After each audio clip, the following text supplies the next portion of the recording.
All right, you ready? Ready? Great. Hello, and welcome to a very special series that I'm moderating on diversity, equity, and inclusivity by CME Outfitters. I've had the honor of moderating these programs for the last 3 years, and the feedback and impact of these programs has been fantastic. And I encourage you to continue to keep sending us your ideas and feedback. This CMEO briefcase is entitled Take Action, Optimizing Equity in Bariatric Surgery Care. This program is supported by an educational grant provided by Johnson & Johnson. My name is Dr. Monica Peak, and I'm the Ellen H. Block Professor of Health Justice in the Department of Medicine at the University of Chicago, where I'm also the Vice Chair for Diversity, Equity, and Inclusion. And I'm a health services researcher, a practicing general internist, and this is the whole thing again. My name is Dr. Monica Peak, and I'm the Ellen H. Block Professor of Health Justice in the section of General Internal Medicine at the University of Chicago, where I also serve as the Vice Chair for Diversity, Equity, and Inclusion. I'm also the Associate Director of the Chicago Center for Diabetes Translation Research and the Director of Research for the McLean Center of Clinical Medical Ethics. I have been practicing medicine for more than 2 decades, and it really is my honor and privilege to serve the patients on the South Side of Chicago, where I see bread and butter medicine of diabetes, hypertension, arthritis, chronic lung disease, and many diseases that are downstream effects of chronic obesity. And obesity-related diseases. And we'll learn some new terminologies in this session about that. And so this session is really important to me and hopefully to others that are watching this session to learn how to better manage some of our patient populations. And so I'm really excited today to be joined by one of my colleagues, Dr. Dexter Turnquist. Dr. Turnquist, can you introduce yourself to our audience today? Hi, Dr. Peak. It's so good to be with you. I think it's such a very important topic, and I'm excited to be here and have further discussion. My name is Dexter Turnquist. I've been in. Hold on a second. That echo is still here. And we'll have to go back to your introduction part. I don't know if it's because you're logged in twice, Dr. Turnquist, but we can still. Oh, I got a feeling. Trouble is, I need to be able to see what's happening. I don't know how to split screen this. And I don't have to see us now. So whenever I do these, the only thing I do is pop out my chat, but we've been using the chat less often. Yeah, I think that's the answer. Let me see if I can sign off of this one. Okay. How about that? That's better. I'll let you know if it comes back again, but if you want to restart Dr. Peak by the introduction, and then he can introduce himself. I'm delighted to be joined today by my distinguished colleague, Dr. Dexter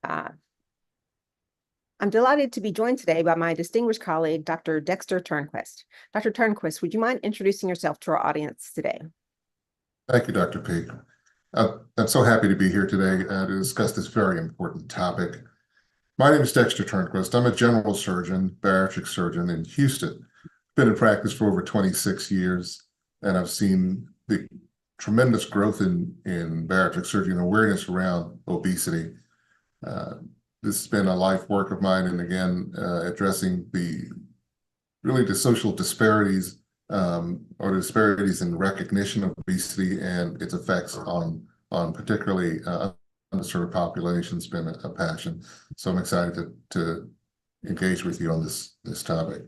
I am the Gulf Coast Regional Medical Director for Bariatric Surgery for HCA here in Houston. And I'm also the Medical Director for Bariatric Surgery at 2 of our institutions here, including the Methodist Hospital as well as HCA.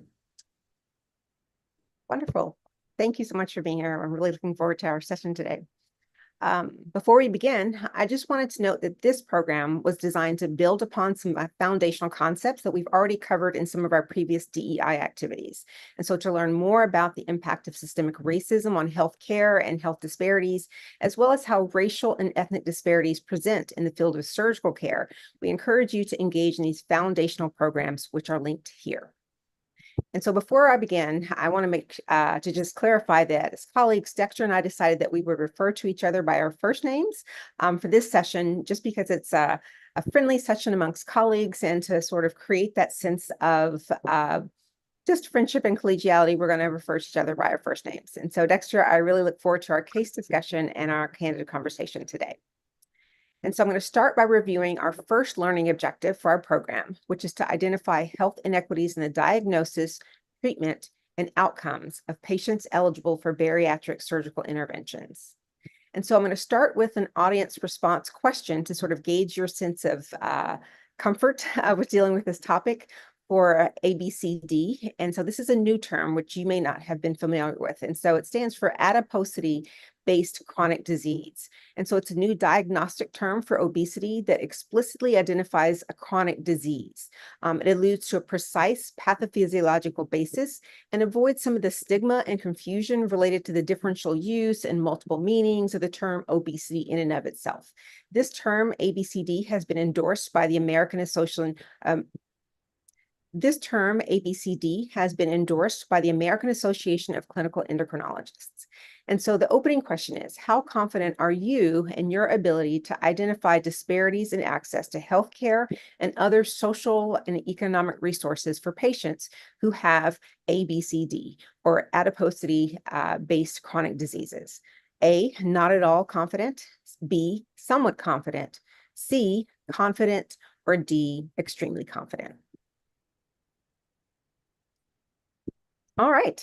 And so to highlight some of the disparities in the diagnosis and management of patients with ABCD, let's consider a case example. And so Dexter, would you mind presenting Dakota, whose pronouns are she and her, to our audience today? Absolutely. Our first patient, Dakota, is a 28-year-old Indigenous American patient. She has not had a consistent PCP and is in for a routine physical examination. Her family history is significant for obesity, diabetes, and hyperlipidemia. She lives at home with her parents and siblings and currently is on Medicaid. She does not drink, smoke, or engage in recreational drug use.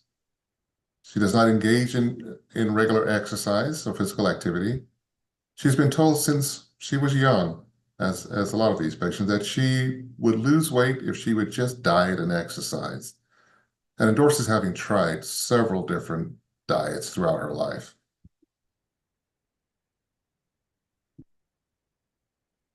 All right. So you've raised some key reminders for us in her story. And so I think it might be helpful before we move on to ask the audience about ABCD before moving into some of our key discussion points for our diagnosis. And so our question is, which of the following statements regarding disparities in the diagnosis is most accurate? A, Indigenous Americans are less likely to have ABCD than non-Hispanic white patients due to healthy nature-based diets.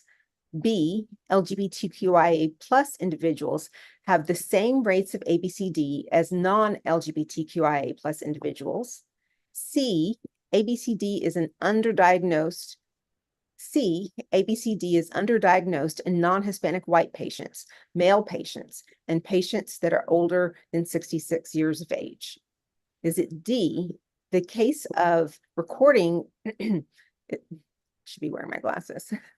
Is it D, the ease of recording body mass index or BMI in the EMR or electronic medical record or electronic health records artificially increases the rates of obesity diagnosis? Or is it E, I don't know? And so for our audience, the answer is C, that ABCD is underdiagnosed in non-Hispanic white patients, male patients, and patients who are over 66 years of age. And so Dexter, would you mind walking us through why C is the right answer and talk a little bit more about disparities in the diagnosis and highlight why that is the right answer? Absolutely. So it's well known that minorities tend to be underdiagnosed with ABCD.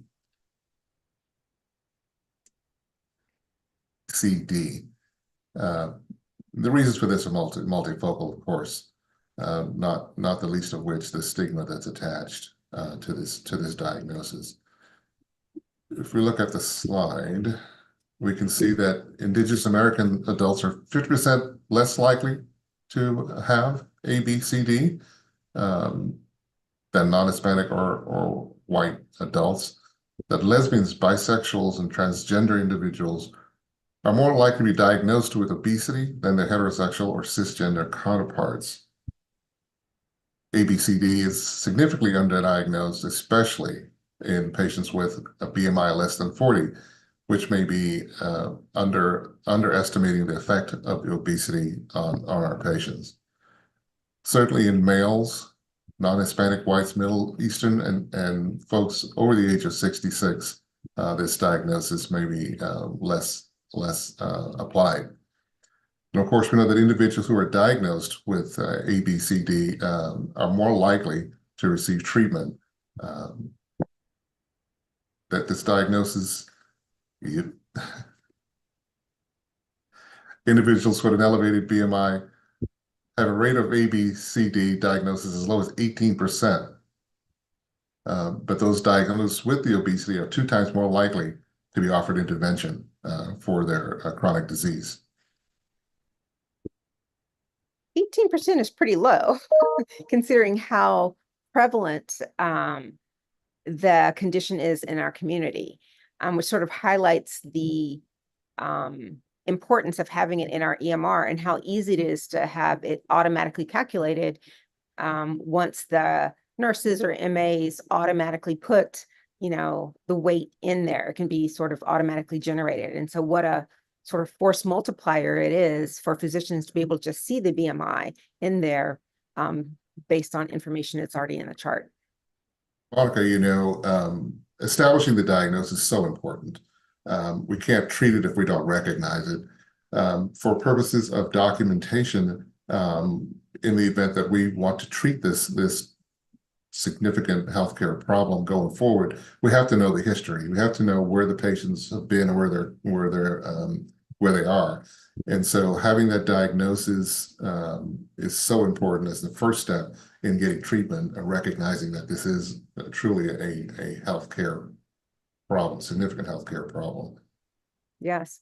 And the one last thing I wanted to just sort of highlight or push up in the conversation was the underdiagnosis in the elderly. And because we typically think about the frail elderly and how many, it's more common for people to start losing weight on that sort of tail end of life. And so I think, frequently stop thinking about or looking for overweight and obesity and ABCD as people age, yet it doesn't mean that it doesn't exist. And so it's important for us to continue to look for those things that may be driving, hypertension and some of the other chronic diseases that we continue to see in primary care, and then subsequently in subspecialty care as well. So thanks so much for just helping us to think about the underdiagnosed populations that we should sort of have additionally on our radar. And so let's go back to Dakota and her case. And before we do so, I'm going to ask another audience question. And so the question is, which of the following statements regarding disparities in treatment of ABCD is the most accurate? Is it A, Medicare and Medicaid have widely adopted the coverage of anti-obesity medications and bariatric surgery due to the obesity epidemic in the United States? Is it B, primary care referrals are the strongest predictor of receiving bariatric surgery procedures? Is it C, patients from underserved racial and ethnic populations are less likely to be offered bariatric surgery and medications? Is it D, Indigenous American patients are less likely to undergo laparoscopic sleeve surgery when offered bariatric procedures? Or is it E? Not sure. And so the answer is D. So Dexter, can you tell us why D is the best answer of many of these options? And some of them actually sounded pretty good. So there's a complex set of factors at play. Not the least of which is a patient's socioeconomic status. We know that patients who have a lower socioeconomic status are less likely to access the healthcare system to begin with. And in accessing the healthcare system, there are certain biases that are innate. If you are coming from an area where you may not be as trusting of physicians, you may end up with, and that's for various reasons, you may find confirmational bias when you go to see a physician, particularly when you're talking about something as sensitive as weight. We know that getting healthcare coverage for obesity and obesity-related diseases is a challenge. It is not a universal, universally approved or recognized process. So definitely, particularly when our patient, Indigenous Americans living in general somewhat isolated from, let me back up.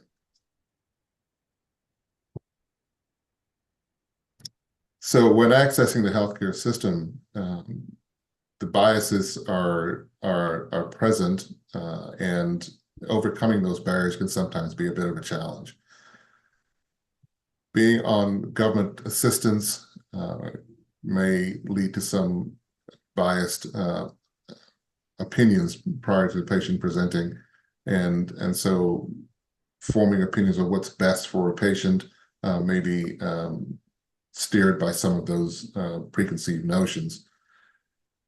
Indigenous Americans are more likely, I would suggest, to undergo a more invasive procedure, perhaps a gastric bypass, or not offer bariatric surgery at all, because of the notion that they may not be able to afford the vitamins, they may not be able to afford a really nutrition-based.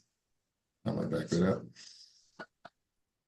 They not be able to, that Indigenous people may not be able to afford quality vitamins or medications, may not be able to find readily healthcare should there be some adverse or side effect. That the diets may not, they not be able to follow the diet as well as we would like because of food deserts or lack of quality food. I think all of those things kind of play into why someone maybe choose to not do a bariatric surgery at all, and certainly would influence which procedure they might be offered. So does that mean that A is correct, that Medicare and Medicaid have widely adopted coverage of anti-obesity medications and bariatric surgery? Absolutely not. This is really quite an issue across our country, in that there's still a fair amount of stigma associated with obesity and overweight. There's precious little coverage for obesity disease. It is still thought of as a lifestyle disease that, again, as within our case, Dakota, if you just eat a little less, everything would be great. And we know that that's not true. We know that there are actual physiologic things that are going on that make this much more complex.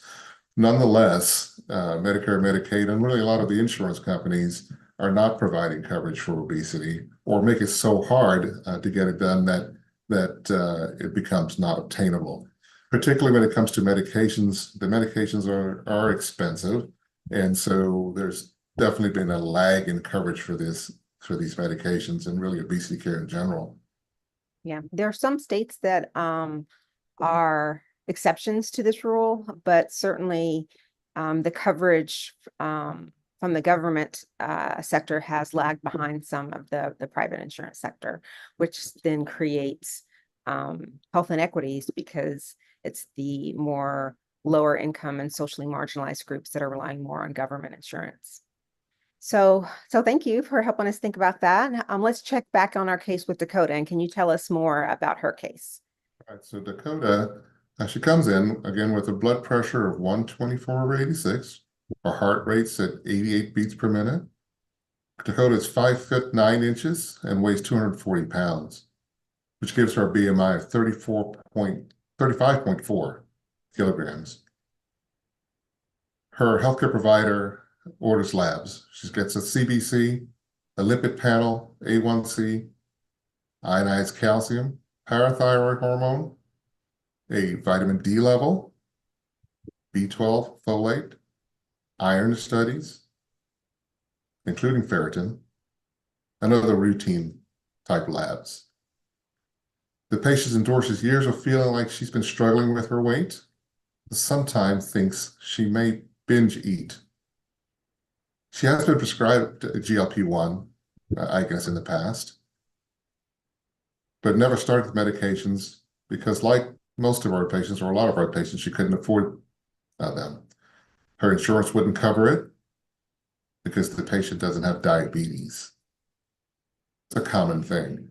Yes. Most insurance companies at this point will only prescribe a GLP-1 if there's some sort of diabetes diagnosis, which again we know is an end effect of a ABCD.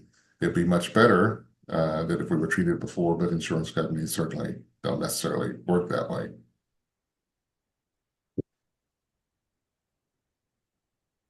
So if we look at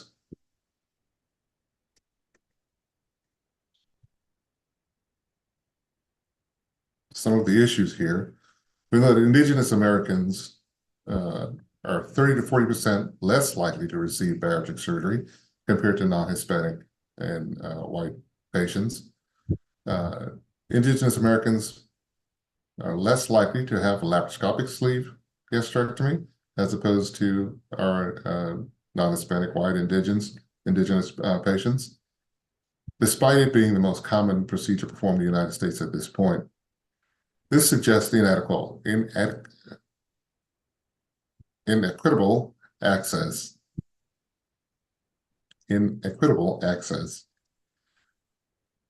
Patients from underserved racial and ethnic populations are less likely to be offered bariatric surgery and anti-obesity medications. Medicare Part D excludes weight loss drugs from coverage. Only a handful of Medicaid programs in the United States, 16 states, cover obesity medications. Mhm. And individuals who have private commercial insurance are more likely to undergo bariatric procedures. Race and insurance are the strongest predictors of receiving bariatric surgery. When we think about this, it sort of makes sense. Certainly, insurance coverage is very important in terms of achieving coverage or having this bariatric surgery or weight loss medications covered. As we can see with our patient, Dakota, she was offered a GLP-1, but the biggest problem was that she's unable to afford that medication, so she never picked it up. Mhm. This is pretty much the story of our patients. If we think back, in losing weight, it really does take a fair amount of effort to get it done. And just relying on eat less, exercise more is really probably not going to accomplish our goal. This is a comprehensive problem, requires a comprehensive solution, including medications or perhaps surgery. And so having honest, open discussions with our patients are so important. Absolutely. And one thing that we don't yet know about this case, and we might not, we'll see as the case proceeds, is whether or not Dakota is presenting for care in the Indian Health Service or outside of the Indian Health Service. But as we're talking about barriers related to insurance and healthcare and costs, that represents another potential barrier as far as the Indian Health Service being sort of chronically underfunded. And so being part of the safety net that is sort of underserved as well. And so just like people who are relying on government insurance and those government insurance programs just not having the funding and having to figure out how can we stretch our limited dollars, and these medications are very expensive, maybe we should prioritize medicines that are cheaper that can reach a larger number of people. The Indian Health Service is having to make very difficult decisions about when they're sort of restrained or constrained with their resources. And so the reason that private insurance companies can cover these more is because they have more resources. They have people with higher incomes that are paying, more into them. And so this gets back to the issue of structural inequities, who's being covered, and all of those sort of issues. And so having an Indigenous person allows us to think about social inequities in lots of different ways as they may be navigating the healthcare system. So, so thanks again for helping us to think about some of those issues. Let's go back to our clinical case and see how she's doing. So Dakota, we get her labs back. Her triglyceride, it's at 250 milligrams per deciliter. Her LDL, it's 165. Her A1C is 5.7. Vitamin D is at 10. And her ferritin is 3. Her screening for depression and disorders of eating scales are negative for any significant disordered eating. She does have anxiety, and her PHQ-9 is positive for depression. Her healthcare provider discussed treatment options with her for her ABCD. All right, So go ahead. So the significant things here, she is got a little bit of a triglyceride problem, so cholesterol's a little bit off, but she's not diabetic, which again leads into the further comments regarding obtaining coverage for the GLP-1, which is the popular weight loss medications at this point. So we have to think about what's available to our patient here. She's got a little bit of anxiety, depression, which is not uncommon amongst our patient population. And so very important that we take all those things into account when we start thinking about how we're going to treat Dakota going forward. absolutely. And so let's use this opportunity once more to check in with our audience and see what they would do. So given Dakota's laboratory values and her healthcare provider's assessment, what treatment would be most appropriate as the next step for this patient? Would it be A, metformin and bupropion plus naltrexone, bariatric surgery, metformin and a GLP-1 agonist, orlistat, or E, I don't know. And so for our audience, the optimal answer would be B, bariatric surgery. And so Dexter, as someone who is a surgeon and performs bariatric surgery, can you talk us through why that would be the best option? Of course. So our patient had been prescribed a GLP-1 before, and it became very apparent what the issue is there. These medications are very expensive, and being that she is on government assistance and perhaps in a food desert, perhaps not easy access to healthcare. The ongoing healthcare needs associated with medication management and close supervision required to have long-term success with medical management may not really be an option for her. Some of the other medications are just not appropriate for her. Metformin, she's not diabetic, and whilst metformin can induce some weight loss, it's probably not enough to make this a real good option for our patient. Just sort of on that borderline for prediabetes, but just kind of walking that fine line. Correct. Mm-hmm. And we know the side effects of orlistat probably not tolerable in the long run, even if it is available. Surgery is a great option in Dakota for a number of reasons. First of all, being that she is where she is, there's not a whole lot of follow-up that's required of her from day-to-day medical management. She does need to take vitamins, but short of that, she's back to her normal life and normal diet. Surgery will induce a reliable weight loss for her and will control a fair amount of her comorbid conditions. Her borderline diabetes will resolve. Her cholesterol is likely to come back down, and again, her weight loss is fairly predictable.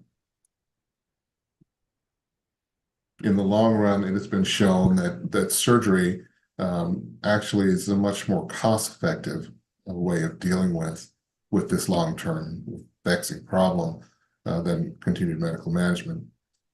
as in the medications are just expensive and adherence is likely to suffer as a result of that.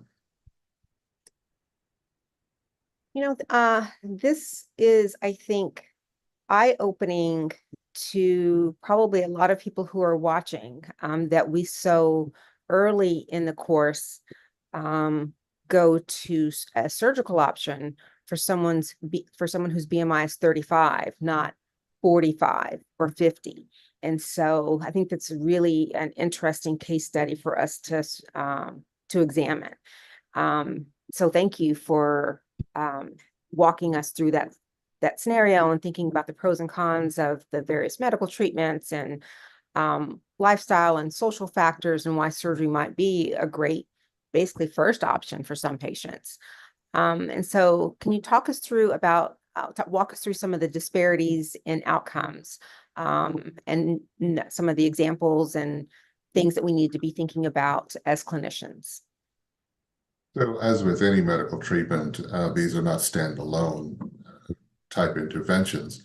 And so certainly having a patient who is able to follow a plan that should be outlined to them in any good bariatric program is important. So we find that patients with from a lower economic status, patients with a lower educational level, poor general nutritional knowledge, reduced access to care, inability to afford the post-op supplements, the vitamins, which are very important, and low healthcare literacy skills are more likely to run into nutritional deficiencies and really put them at higher risk of developing adverse outcomes from their weight loss procedures.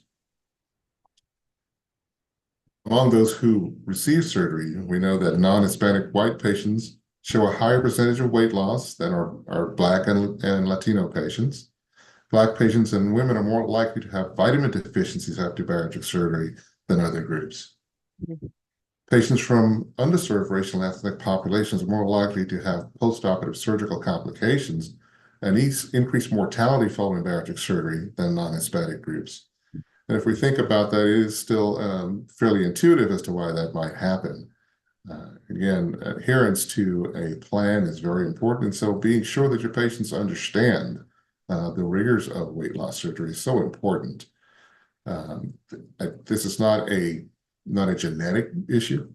It is an educational issue. So having a program that's full-rounded that addresses all the concerns are so important. In our patient Dakota, several things came up as we were discussing. She is in an underserved area. She has a lower socioeconomic status, and her understanding about nutrition and what's required to overcome that may be impaired. Again, her best advice that's been given to her is exercise and eat less. Obviously, that's not going to be enough to take care of this problem. And so it's very important that when we think about surgery, that it is a comprehensive approach, and we're involving all of our healthcare providers, including our psychologists and dietitians in that care. Yes. And one of the other things that we have been talking about a lot in this program are the importance of having case managers and care coordinators, behavioral specialists, and other people who can particularly help patients when we're thinking about addressing those issues of health literacy, who can make sure that people are understanding the plan, that we're taking a shared decision-making approach so that we're doing teach back and making sure that patients really understand not just what they're getting into on the front end, but all the instructions, all the way through. And so, like you said, we have to do all the steps to get to surgery, but then all the steps after surgery. And so how can we sort of wrap the whole program around patients to make sure that they can optimally succeed and not see sort of some of these disparities in outcomes after surgery as well? Absolutely. It's so important that there's a team associated with weight loss efforts. And that includes surgical as well as medical weight loss. Prescribing medications alone will not solve the problem. So it's very important that all of our partners are involved. Great. Well, it is time for us to move on to our next learning objective. That was an excellent first objective. So our second one is to provide and implement actionable strategies to improve health equity in your own practice. So once again, I'm going to start this section by asking the audience another confidence question. And so you'll see the question on the screen. How confident are you in your ability to utilize an appropriate screener for social drivers of health that consider drivers things like food insecurity, housing instability, health literacy, things like that, when caring for your patients who require bariatric surgery? Not at all confident, somewhat confident, confident, or extremely confident. All right. So to help the audience with actionable strategies to improve equity for all patients, I think we should first consider actionable strategies for screening for social drivers of health for patients undergoing bariatric surgery. And so Dexter, can you give us some of your insight and experience in how screening for social drivers of health, for social determinants of health, may impact a patient who is undergoing bariatric surgery? Absolutely. It's so important that we can consider the whole patient when we decide on a course of therapy. Our patients, of course, come with all sorts of backgrounds, and their biases are informed by their communities. Firstly, as in our patient, again, back to Dakota, she's been told all her life that really all she needs to do is eat less and be more active, and it would solve the problem. And so she comes with the baggage of feeling the personal failure, that this may be a personal weakness for me. And so she's coming and exposing herself at that point to potential, in her mind, ridicule. And so we have to think about what's the patient's, what biases the patient's coming with, and be sure that we are not confirming or doubling down on that feeling. So secondly, we have family members, we have friends, we have to think about our social groups, think about our church groups, and how they may affect a patient's feeling about their weight and efforts to lose weight. Of course, our communities, again, are very important. It is where we go for affirmation and support. And if our communities are not supportive of us, this can certainly be a problem. And of course, again, can we afford this operation? Can we get the medications we need to maintain our health long term? So all of these things play into what is appropriate for any patient, how we're going to treat a patient. It is so important. I think probably the most important part of it is the interpersonal relationship and the interpersonal relationship with yourselves. Again, we know that most of our patients have been through this for a long period of time. They've been carrying this weight and dealing with the stigma. And so their responses are important. We know that there can be anything from self-sabotage to overdoing it, starvation diets and unhealthy behaviors that certainly will affect how our patients are going to respond to any sort of intervention. So it's important, again, that we involve the full team, that we're looking at the psychological as well as social situations. Absolutely. And one of the things I think it's important for us to, as you're saying, to think about is that patients live in larger social and structural environments. And so if we are thinking about something like food insecurity, and because food is so integrally related to so many chronic diseases, and so a lot of times when people are food insecure, they are sort of counterintuitively obese or have adiposity related or adiposity based chronic diseases like diabetes and hypertension, arthritis, gallstones, etc., and may benefit from multiple health points having from a lower BMI. But those very people may have behaviors that have adapted to that food insecurity with the feast or famine based on when they may be receiving food assistance through WIC or SNAP or things like that. And so we've shown that for people who have diabetes, for example, they may have hyperglycemia or hypoglycemia, depending on how they're eating based on the food, the monetary assistance they get to help with their food because they're food insecure. And so people who are food insecure may have developed dietary behaviors based on their economic insecurity. And so when they then go on to have bariatric surgery, those patterns that have been driven by economic pressures, by economic insecurities, those behaviors still have to now particularly be addressed because, feast and famine behaviors are not good for someone who's had bariatric surgery. And so again, these have to be thought of not as individual failures, but these are survival strategies and given environments that make you have constrained choices. And so thinking about the larger picture in which people are forced to make difficult choices. And so that's why understanding them and not blaming the patient, but understanding how and why they came to make those choices that they made. They're the best of poor options. And then trying to figure out how we can have a better plan as they move forward. And so, yeah, so thank you for sort of putting that into a larger context.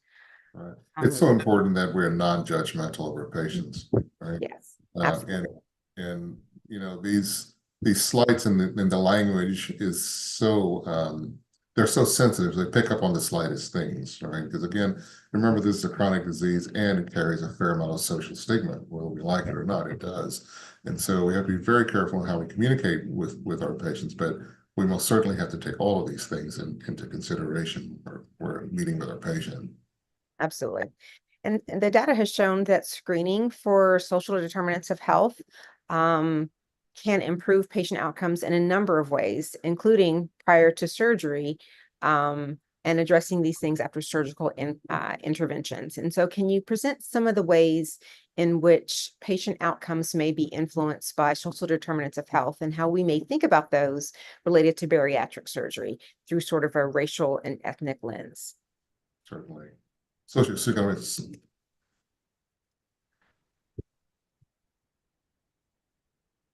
I'm sorry, what? 1 second. Okay. My slide jumped on me. I'm sorry. Oh. I was waiting 3 seconds to let that go through.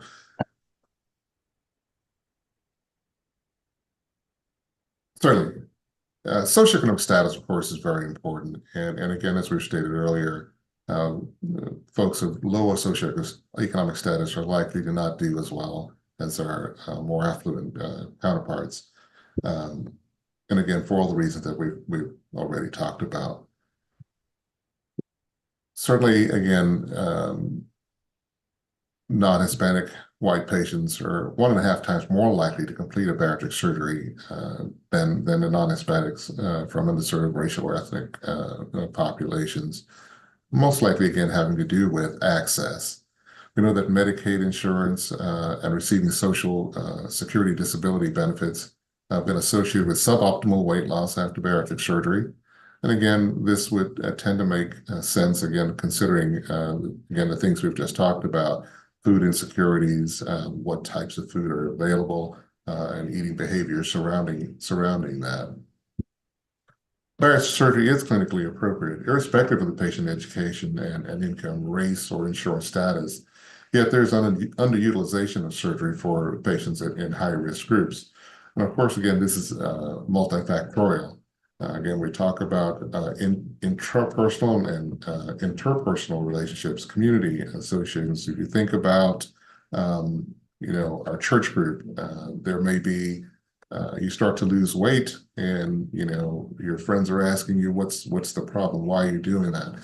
Family members want to know, you're losing weight. Why are you losing weight? You don't look good, particularly among certain ethnicities that weight loss can be seen as a negative thing. You may have an illness. In some cases, something must be wrong. And so those are all kind of things that we have to think about when we speak with our patients. It is not infrequent that my patients will tell me, well, I only want to lose 50 pounds and they're currently at 350 pounds, and you go, well, that's not going to get you where you need to be. But my social group, my church, they're going to think something's wrong with me. They're going to think poorly of me because I had surgery and it's a cop-out. All of those things come into play when we're having this discussion. That's the subtext that's going on when we think, as clinicians, we think about health and what's the best thing for you from a health standpoint. But we can't ignore the social cues, the social influences that are going on. Absolutely. Yes. Yes. So much so all the social cultural factors are so important to the patient and therefore their success along their journey to wellness. So I'm now going to ask the audience another confidence question about utilizing team-based care or using a collaborative approach. And we had talked a little bit earlier about that. In managing people who have adiposity-based chronic disease. And so again, feel free to be as honest as possible. These results are anonymous and it just kind of helps us get a sense of where our audience is. And so the question is, how confident are you in your ability to manage adiposity-based chronic disease and related conditions with a team-based or collaborative approach? And so A, not at all, B, somewhat confident, C, confident, and then D, extremely confident. Okay, and so remember, we still have a patient case, Dakota, who is not unlike many patients that I see in my own practice. She's a great example of the importance of screening for social drivers of health. And so I'm going to go back to you, Dexter, to return to our patient case. Thank you, Monica. So Dakota, her healthcare provider, has done an appropriate social determinants of health screening. The patient has had difficulty affording food and lives in a food desert. Very important. She worries about relapsing into old habits based on familiar food preferences. She has concerns about being able to afford follow-up appointments or nutritional supplements post-surgery, but is hesitant to talk about it because she doesn't want to be denied surgery. Patient denies some anxiety, expresses some anxiety about undergoing surgery. Dakota is a very typical patient that we see. And all of these things are, again, so important. We've gone over most of this already. But some of the things that the anxieties that we do see is, again, family. The family, old habits are hard to break, as I say. It is impossible to separate yourself from your culture. So all of these things are incredibly important. And again, makes having a team-based approach and culturally congruent healthcare providers involved in the care of these patients. Absolutely. So considering that the team has now screened for social issues for this case, it sounds like there's some actionable strategies that the team can now take to improve the outcomes in this case. So what can they do? Certainly, most importantly, this is a team-based sport, and so we must have a full-rounded team, particularly when we're considering underserved populations. So having a case manager to assist the patient with insurance and follow-up support, transportation, dietitian, supplementation coverage, all these things are so important. Referring the patient to a culturally congruent dietitian or psychologist after surgery can make a huge difference. We talked about the increased risk associated with our minority populations post-bariatric surgery. Again, a lot of this has to do with the messaging. So having a congruent, culturally congruent dietitian or psychologist resource is so important to these patients. Assisting patients with locating food banks and other food sources to ensure access to healthy choices. Very important. Referring patients again to therapists to help them through the adversity, through their community relationship changes that are going to happen. Body image. Again, in cultures, this is an extremely important thing, and the value placed on thinness in that community, it's different than a provider may be thinking. Certainly lifestyle change is going to occur. And again, this all affects patients' quality of life and how they feel about or see the world. Mhm. So looking at our GAD-7s and our PHQ scores, important to follow along as these patients are proceeding on their weight loss journey. Absolutely. Of course, involving our PCPs, again, you must have a team when we're considering the long-term health of our patients. So the primary care physicians are not, I'm not excluding from the surgical portion of this care. So very important that we maintain a good working relationship throughout.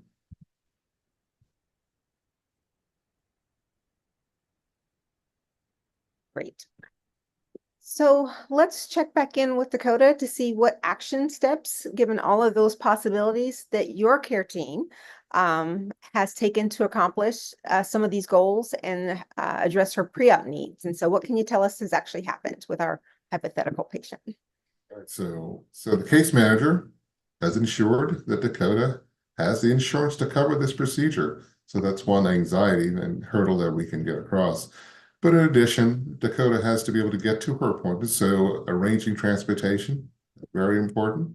Mhm. And of course, the insurance piece needs to be renewed and continue to be followed for after surgery care. Dakota and her family are scheduled for regular appointments with a culturally congruent dietitian prior to procedure. Dakota verbalizes her understanding that food banks and food options that are available within her neighborhood for her and her family members.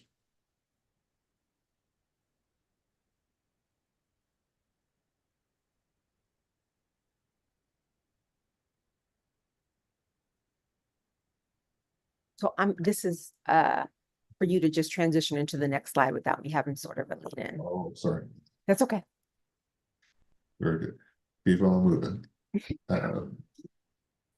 The case manager assists with transportation for her post-surgical appointments, her dietitian appointments, lab appointments, collaborative care with the team as she progresses through her journey again.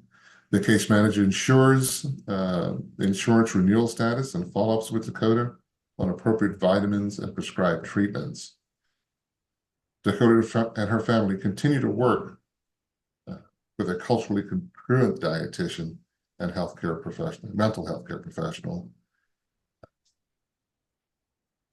It is underestimated the effects of weight loss on a person's view of themselves and their place in the community, highly undervalued. And so very important that our psychologists, therapists, healthcare professionals involved in their ongoing care.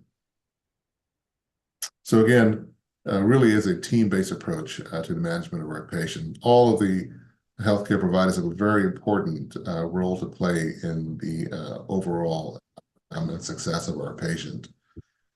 The general practitioners who will be following Dakota for the long term, maintaining her general health, as well as monitoring for things like vitamin deficiencies or disordered eating, anxiety, depression around body image. Again, so important that our general practitioners are keeping up with our patient. Again, our dietitians providing culturally appropriate suggestions for diet and sources of food. We talked about our psychologists and healthcare providers. We talked about our bariatric surgeon. It's important that our bariatric surgeons continue to follow our patients on the long term as we want to head off behavioral issues or vitamin deficiencies, nutritional issues that may come up before they become a real problem. And then, of course, our case managers, particularly in our underserviced and underinsured patients, has access for the long term. Great. So thank you, Dexter. You've really provided a great outline and infrastructure for how we can think about how the whole team provides care for the patient, not only, you know, during the operation, which is what you sort of sorry. So thank you, Dexter, for helping us think about how the whole team just wraps its care around patients. It's not just about the surgery itself, but it's about how you provide care preoperatively and get patients ready for that. And also post-operatively, so they have the optimal chances for success around their, and what you call their weight loss journey. And so they're thinking about, meeting with all these different team members before the surgery even happens, and then continuing after. And so Dakota has, her primary care provider, her dietitian, her behavioral specialist, her psychologist, a bariatric surgeon, a case manager, all of these things, and people, infrastructure with resources. You mentioned she had someone who could make sure that her insurance was covered. And so that was an anxiety reducer just in and of itself. Someone who could make sure she had transportation. And so all of these things to make sure that she was set up for success. We want to be able to do that for any major chronic condition that people have, but particularly for these unique sort of once in a lifetime experiences that they're going to have as part of their healthcare journey. And so particularly leaning into patients, their race, ethnicity, culture, and how that may impact their healthcare plan, how they understand their disease, how it's experienced within their community, and what that means as far as adherence, understanding, and implementation of that plan is really critical for us as healthcare professionals to understand, so that we can then help them create a plan that is best for everyone. And so all of this is really important for us to be thinking about. And so thank you so much, Dexter, for helping to sort of walk us through what that might look like. And helping us to understand that it's so important for us to create safe spaces for patients to have non-judgmental spaces, to be able to talk about these issues where they don't feel judged, where they can share their own beliefs and concerns with us. It's important for us to be able to ask our patients about the social drivers of their health, and help to specifically fill in those care gaps around transportation or insurance or food, with case managers and therapists and dietitians, and to be able to set goals for treatment with a shared decision making in a shared decision making way, so that our patients can buy into the plan of care, and that everyone's on the same page about what's going to be best for patients given that sociocultural context. And then we've all communicated about what that plan is and updated the primary care team as well. Dexter, are there any other key points that I've forgotten, or any final thoughts that you want to add for our audience that's listening today? I think you've driven it home quite nicely. I think if I would like to leave the audience with one important thing, and that is to meet your patient where they are. I think we have, based on our own biases and our own life experiences, expectations as to what this journey should be like for our patients, which may not be so. And so listening to our patients allow them to share with us their anxieties, and to be open to accepting that, and non-judgmental is so important in the success of these patients long term. So thank you so much for having me. Absolutely. Thank you. So I hope we've shared some very actionable strategies with our learners today while working through our patient case. And so one last audience response question about confidence. And so now, after sitting with us for about an hour, how confident are you in your ability to identify disparities in access to healthcare and other social and economic resources for patients who have adiposity-based chronic disease? Is that not at all confident, somewhat confident, confident, or extremely confident? And we hope that you've moved just a little bit, if not a lot, along that sort of spectrum today. But please be honest with your responses. And our next question is following up about confidence in your ability to use appropriate screening for social drivers of health. And so how confident are you about that for patients who require bariatric surgery? Is that, again, not at all confident, somewhat confident, confident, or extremely confident? And then our last question is, how confident are you in your ability to manage adiposity-based chronic disease and related conditions with a team-based or collaborative approach? Again, not at all confident, somewhat confident, confident, or extremely confident. All right. So Dexter, this was an excellent discussion, and I really see the impact of obesity on my patients every day. I've learned a lot of new things today. Adiposity-based chronic disease is everywhere. I see it every day. I have clinic tomorrow, and I will tell you that probably 8 out of 10 of the patients will have adiposity-based chronic diseases. And so these are things that I think about all the time. And the one thing that I will say that I have taken from this session is to be thinking about bariatric surgery as an option much early in the course than I had previously. And so I hope that people who have been with us for this past hour have taken many other things from this session. So I'm going to try and summarize our goals for today with SMART goals. And those are goals that are specific, measurable, attainable, relevant, and timely. And so that's what I hope that our audience will be able to take away from this presentation and apply to their very own practices.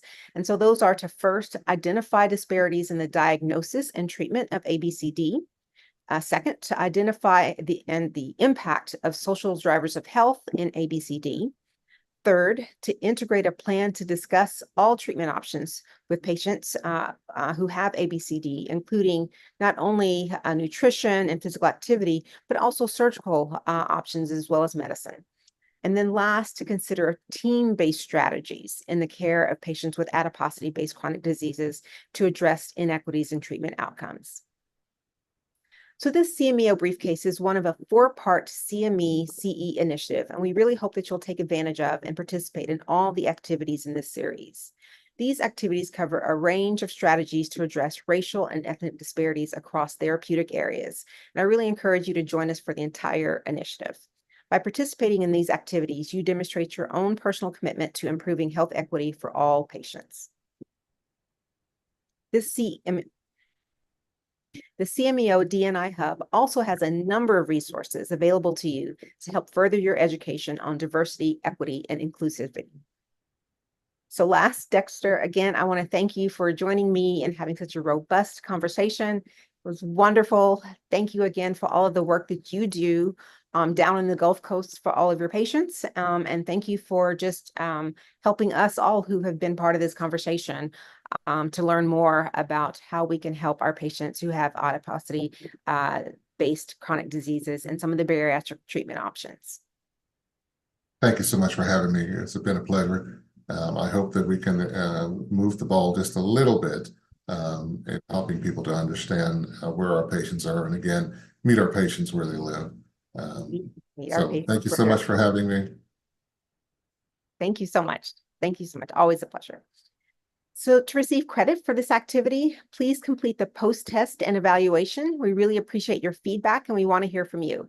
What you liked, how we can improve, and what additional topics you'd like for us to address.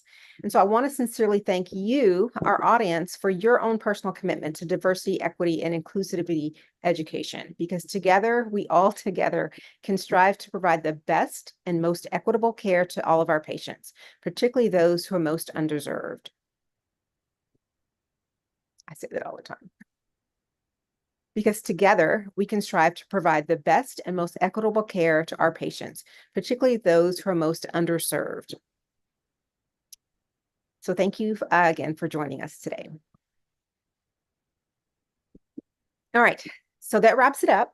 And so Dr. Turnquist, I'm just going to ask you 2 questions that we'll use sort of separately, and then we'll be done. Okay. Okay. So Dr. Turnquist, you're a very busy provider doing surgery and taking care of patients. Can I ask why it was important for you to participate in this particular CMEO briefcase program? So I see so many patients that can benefit from bariatric surgery, and really just benefit from attention to their underlying disease process. As we know, ABCD really affects so many of our systems. We think about the epidemic in type 2 diabetes, high blood pressure, sleep apnea, all these things that are really prematurely causing our patients' demise, that are so easily controlled if we can control this one chronic underlying pervasive disease process.